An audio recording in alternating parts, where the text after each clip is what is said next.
Have you ever wondered what it takes to shatter ceilings in a world where everyone's expected to tiptoe on point? Enter Misty Copeland, the ballerina who's not just dancing her way into history, but pirouetting right through barriers like they're made of tissue paper. Today, we're diving deep into her incredible journey as she bids farewell to the stage at American Ballet Theatre. But trust me, this isn't goodbye. It's more like a grand jeté into her next act. From her late blooming start to becoming a cultural icon, Misty's story is packed with triumphs, trials, and enough inspiration to make you want to dust off those old Gantz shoes. Stick around as we unpack her legacy, sprinkle in some laughs along the way, and celebrate a woman who's redefined what it means to be a ballerina in the 21st century. Let's rewind to the beginning. Misty Copeland didn't exactly waltz into ballet as a toddler prodigy. No, she kicked things off at the ripe old age of 13, ancient by ballet standards, where most kids are already contorting their bodies into pretzels before they can spell tutu. Growing up in California, Misty discovered dance through a local boys and girls club. And let's be real, who hasn't had that moment where you try something new and think, hey, I'm not half bad at this? But for Misty, it was more like, I'm a natural-born swan. By 18, she joined the American Ballet Theatre's Corps de Ballet in 2001, proving that starting late doesn't mean finishing last. ABT, founded way back in 1939, is like the Harvard of ballet companies in the US. Prestigious, intense, and full of those hyper-extended legs that make mere mortals jealous. Fast forward through her career, and Misty starts racking up firsts like their participation trophies. In 2007, she became the second African-American female soloist at ABT. Then, in 2015, boom, she's promoted to principal dancer, the first Black woman to hold that title in the company's history.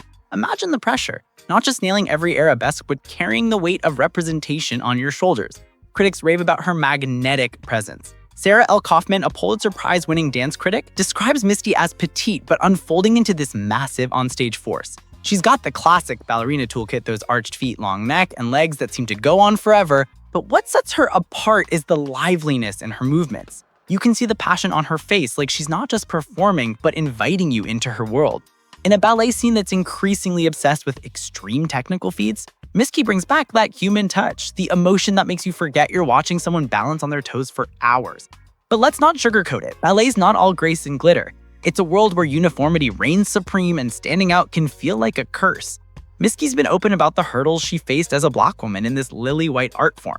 She's been called the Jackie Robinson of ballet, which is fitting because, like the baseball legend, she broke color barriers amid skepticism and outright discrimination. There were times she wasn't cast in roles because directors worried she'd disrupt the aesthetic, code for not blending in with the sea of pale pink tights. She even shared stories of being told to lighten her skin. Ouch. For the first decade at ABT, out of about 100 dancers, she was often the only Black one. Picture that. You're in the corps de ballet, supposed to look like a synchronized flock of birds, but your skin tone throws off the vibe. Misty put it bluntly in a CNN interview, pink tights are meant to match your skin, but that wasn't always an option for her.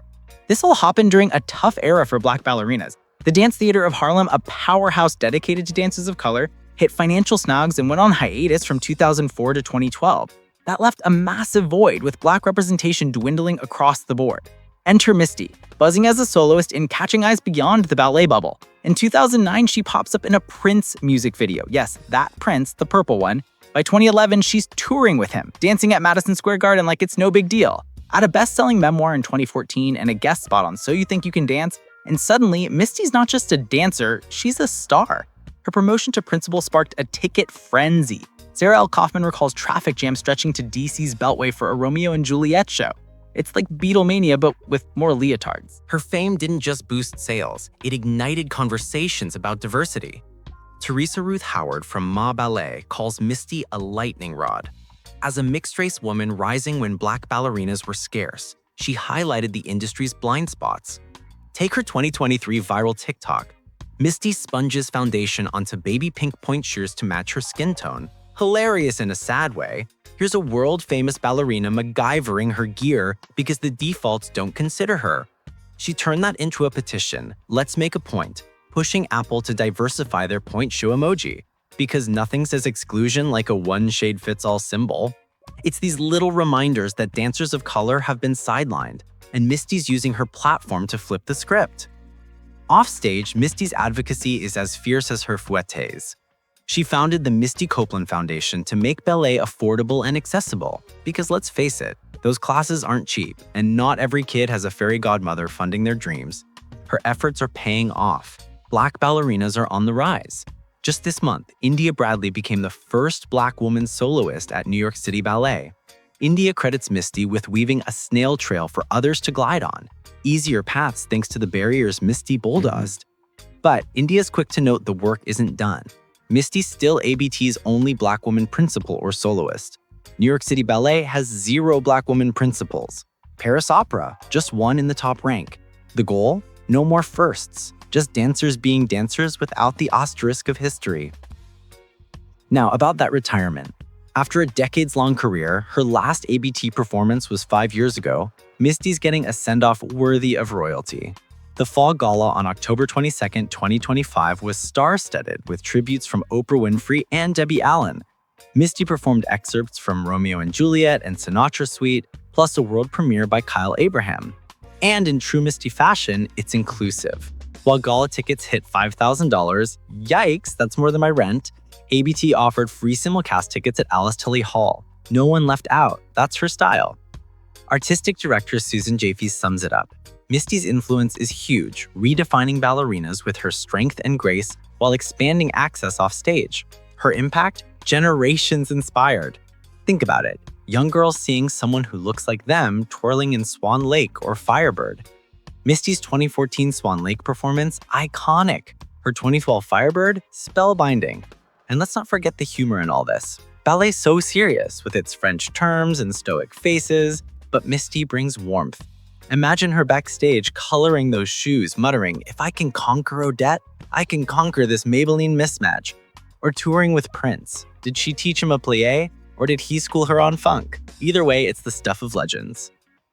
Expanding on her expressiveness in an era where ballet's gone all Cirque du Soleil with the tricks, Misty reminds us it's about storytelling. Her face lights up like she's sharing a secret with the audience.